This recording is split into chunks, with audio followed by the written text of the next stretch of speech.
Salut les amis, j'espère que vous allez bien. Aujourd'hui, je vais faire une petite vidéo toute spéciale et j'aimerais parler en fait de quand est-ce que le médical oublie l'humain et quand est-ce qu'on considère que le corps comme une chose en fait à appréhender, à soigner, à changer et qu'on oublie en fait qu'on est des êtres tripartites, c'est-à-dire qu'on a été créé esprit avant la fondation du monde par le Père, le Fils et le Saint-Esprit, notre Créateur, la Trinité. Et quand on arrive dans le ventre de notre mère, donc à la conception, et bien là, on reçoit un corps et une âme, le siège de la décision, etc. Et on vit dans un corps. Donc moi, j'aimerais vous parler de différents sujets où le médical ou la médecine oublie complètement que nous sommes des êtres humains, avec une âme, avec des émotions, où on peut pas juste éliminer les choses comme ça sans conséquence. Donc je vais vous donner des exemples en fait. C'est des exemples très concrets. Hein. En tant que pasteur, on est souvent confronté à des personnes qui sont dans notre église, qui font bien sûr des échographies quand ils sont enceintes, parce qu'on est enceinte pas tout seul, c'est pas que la femme qui est enceinte, c'est aussi l'homme qui attend un enfant, pas qu'il soit enceinte, mais il attend aussi un enfant. Et il est aussi confronté à toutes sortes de choses. Et souvent, d'ailleurs, l'homme, il est évincé de la responsabilité quand on parle à la femme du bébé à venir, etc. Alors qu'en fait, il est responsable.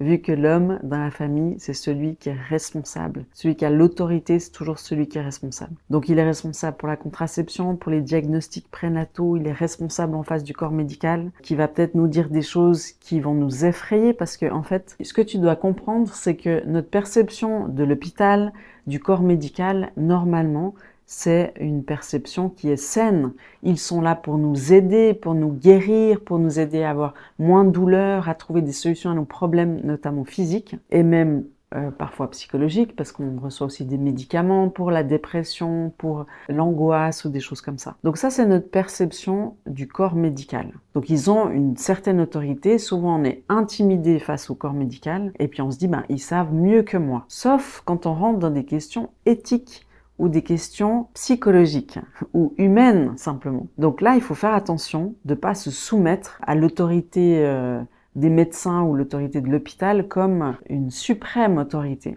Je vous rappelle juste que la suprême autorité, elle est en Dieu. Et quand Dieu dit la vie est précieuse, eh bien on doit considérer ce qu'il dit malgré le corps médical qui peut nous dire certaines choses. Donc les diagnostics prénataux, c'est souvent un sacré challenge. Et il faut tenir ferme face à certains diagnostics qu'on va nous faire, genre tu as fait le test de la trisomie, comme tout le monde, en pensant que c'était une bonne idée, en pensant qu'il y avait peut-être derrière une cure ou quelque chose qui allait t'aider ou trouver une solution à un problème de trisomie. Mais en fait, le seul objectif du test de la trisomie 21, c'est d'éliminer ton enfant si il est diagnostiqué de la trisomie 21. Et puis c'est important de savoir aussi qu'il y a plein d'enfants, en tout cas juste dans mon expérience, il y a plusieurs mamans qui ont été diagnostiquées avec la trisomie 21 qui se sont tenues par la foi pour garder leur enfant parce qu'elles considèrent qu'un enfant trisomique a la même valeur qu'un enfant normal. Et puis, mais ils ont subi une pression du corps médical extraordinaire pour que le handicap soit éliminé. Mais le problème, c'est que c'est pas juste le handicap qui est éliminé, c'est la personne qui porte l'handicap aussi qui est éliminée avec. Donc c'est un petit peu difficile ce que je vous dis, mais j'aimerais juste vous réveiller à cette réalité que au final on est responsable de notre enfant et qu'on ne peut pas considérer le corps médical comme le Saint Graal, je sais pas comment dire, comme l'autorité ultime, parce qu'il y a des biais dans le corps médical et notamment au niveau des diagnostics prénatals, c'est-à-dire des diagnostics qu'on peut faire sur ton enfant qui n'est pas encore né. Et je vous donne un exemple, c'est une personne qui est infirmière et puis qui entend, donc est chrétienne, et qui entend une discussion où on parle d'une femme qui attend un enfant trisomique et on lui propose l'avortement. Puis cette femme, elle ne sait pas trop quoi faire. Elle est là elle est seule face à plusieurs médecins qui lui disent à tour de rôle, il faut avorter, il faut avorter, il faut avorter.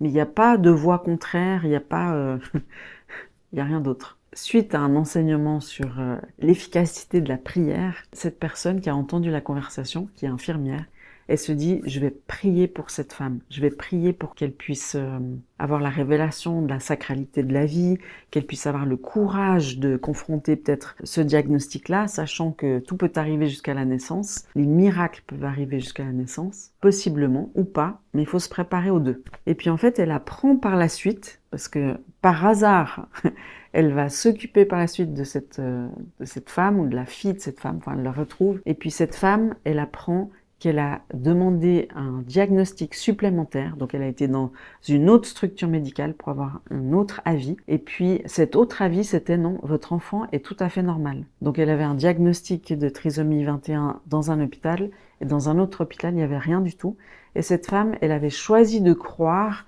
à la bonne nouvelle. D'entre ces deux informations qu'elle avait choisi la bonne nouvelle, et au final, son enfant est né parfaitement normal. Et donc cette personne qui me racontait ça en disant j'ai prié et puis il y a eu une résolution de problème et Dieu m'a montré, il a fait en sorte que je sois au courant de la réponse de mes prières en disant ça vaut la peine de prier, ça vaut toujours la peine de prier et la prière fait la différence. Mais ce que j'aimerais te dire, c'est que moi j'étais aussi témoin d'un couple qui venait de faire une échographie et on leur a dit votre bébé est décédé, le cœur ne bat plus, donc la semaine prochaine on va faire un curetage. Et puis nous, pendant le week-end, on s'est tenu dans la prière intercession, on a prié. Et puis le lundi, elle retourne faire un contrôle et puis le bébé était en parfaite santé. C'est toute une histoire que d'entendre des médecins, des professionnels dire souvent à une femme qui est seule, souvent sans son mari à côté d'elle, face à un diagnostic qui fait peur, face à un discours qui est extrêmement négatif, genre il n'y a qu'une voie, c'est d'éliminer votre enfant. Et comme si ça éliminait le problème en fait, parce qu'après il faut vivre avec le fait d'avoir participé à cette décision-là en fait. Et quand on est les parents, c'est beaucoup plus difficile à vivre les conséquences de cette décision que si vous êtes un médecin ou une personne qui travaille à l'hôpital. Il y a beaucoup de sujets en fait. Il y a le sujet aussi des embryons congelés, où on a l'impression que les embryons congelés, c'est médical, tout le monde le fait, on fait une FIV, après on congèle les embryons parce qu'il y en a peut-être trop, et puis on n'a pas la conscience en fait que une FIV, c'est sûr que c'est ce qu'on propose à un couple qui ne peut pas avoir d'enfant, puis on se dit, oui, dans l'église, bien sûr qu'on doit être pour la FIV, mais en fait, en tant que chrétien, on est responsable de l'éthique des choses. On ne peut pas collaborer avec la mort, parce que sinon, on ouvre une porte en fait spirituelle à la mort et on se fait polluer.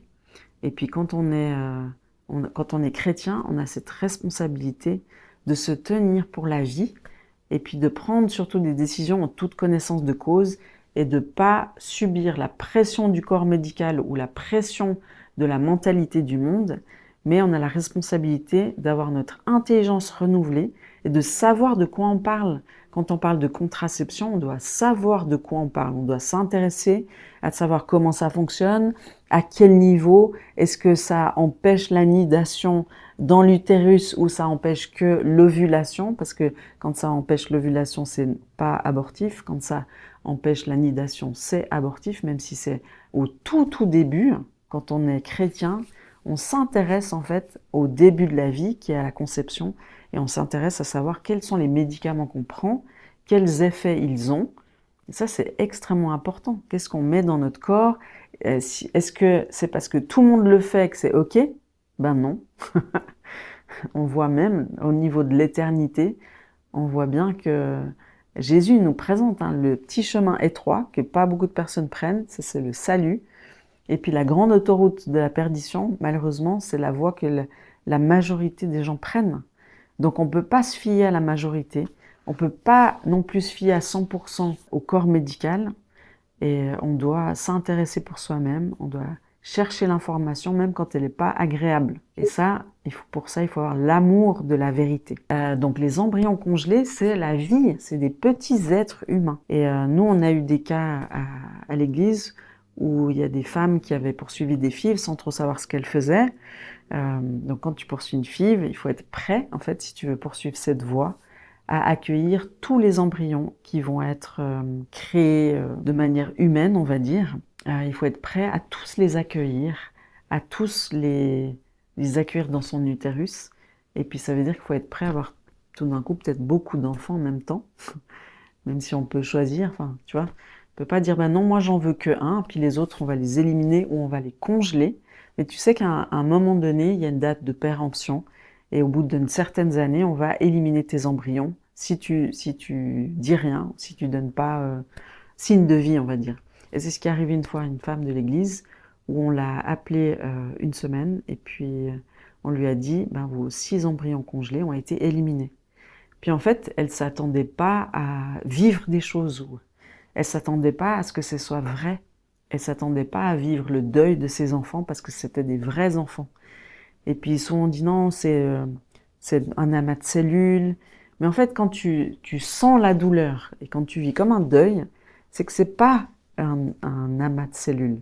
C'est pas comme si tu vas chez le coiffeur et tu coupes tes cheveux. Les choses de la vie sont bien plus profondes. Et on n'est pas juste des bouts de chair. Et on peut pas, par exemple, comme ça arrive, hein, malheureusement, c'est que on propose, par exemple, à des femmes qui ont des grossesses multiples, ou c'est des jumeaux, ou c'est des triplés ou plus, on leur propose d'en éliminer certains, mais on considère pas que déjà ça va être un deuil à faire pour la maman, mais on considère encore moins que les enfants qui restent vivants dans le ventre de la mère vont être profondément affectés par l'élimination de leurs frères et sœurs en plus dans le ventre de la mère, là où ils sont. On est dans une société en fait où on va complètement négliger, voire occulter l'aspect humain de la chose, c'est-à-dire moi en tant que psychologue, donc j'ai une formation de psychologue, mais dans mon exercice pastoral, je peux vous dire que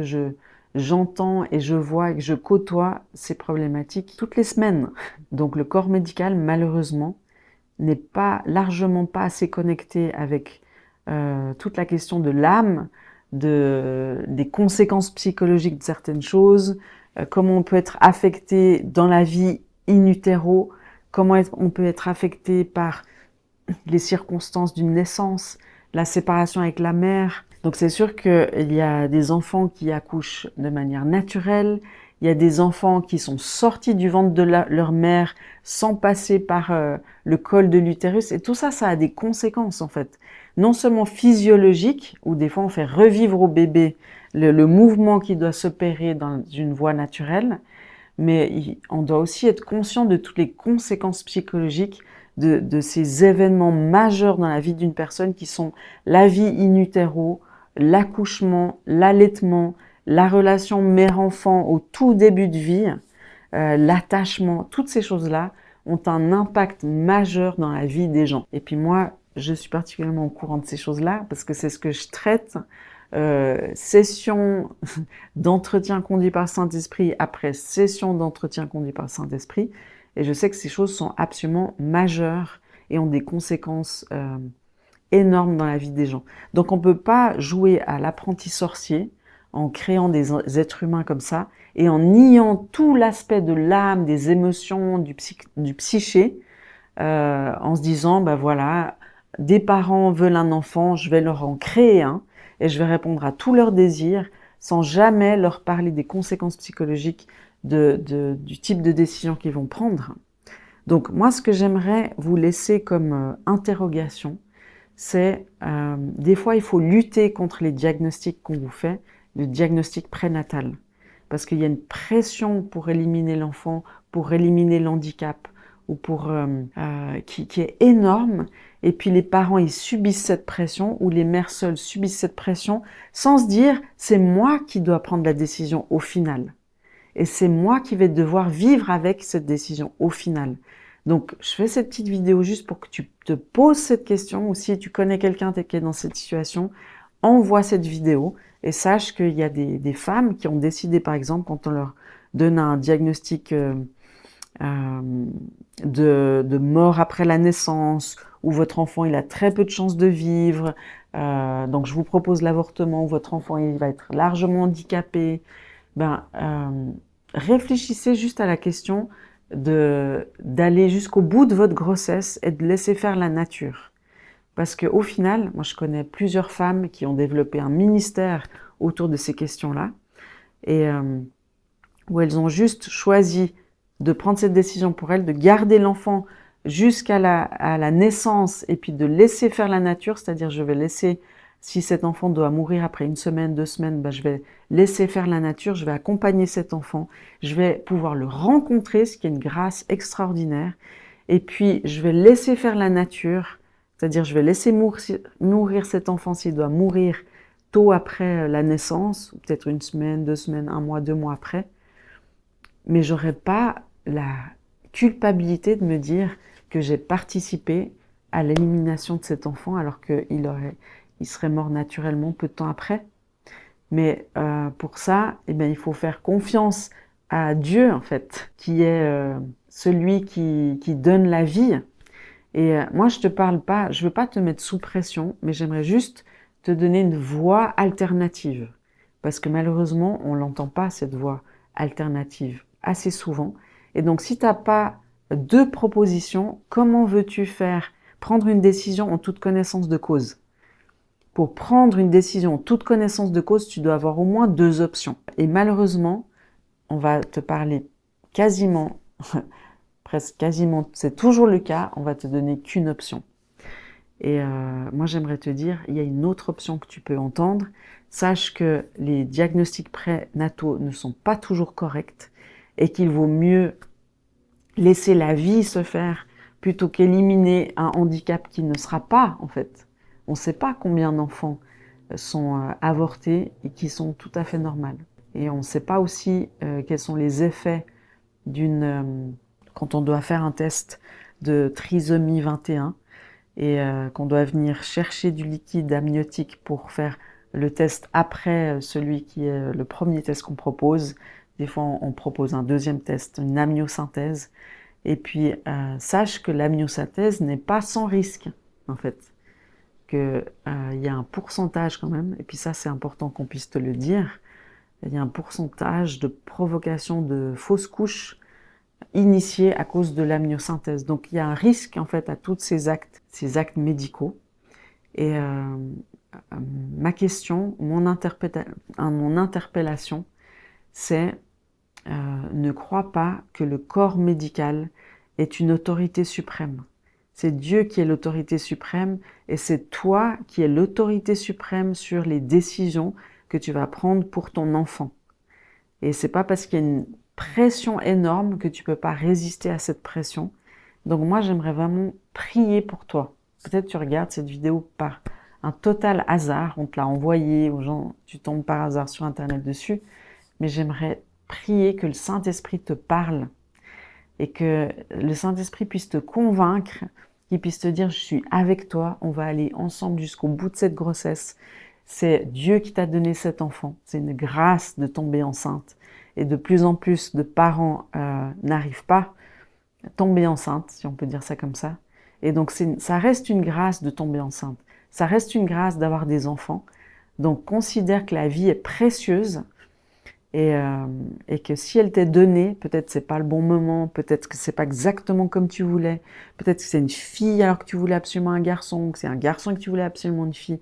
Juste accueille la vie comme elle vient, et puis laisse-toi surprendre par des choses que tu n'avais peut-être pas prévues, mais qui peuvent être des énormes bénédictions et qui peuvent être des cadeaux du ciel. Donc je te bénis et je prie que Dieu te parle, qu'il puisse te convaincre et que tu puisses trouver le courage et la force de résister aux pressions que tu peux subir qui ne sont pas forcément de Dieu. Voilà, sois béni et puis à tout bientôt. Ciao.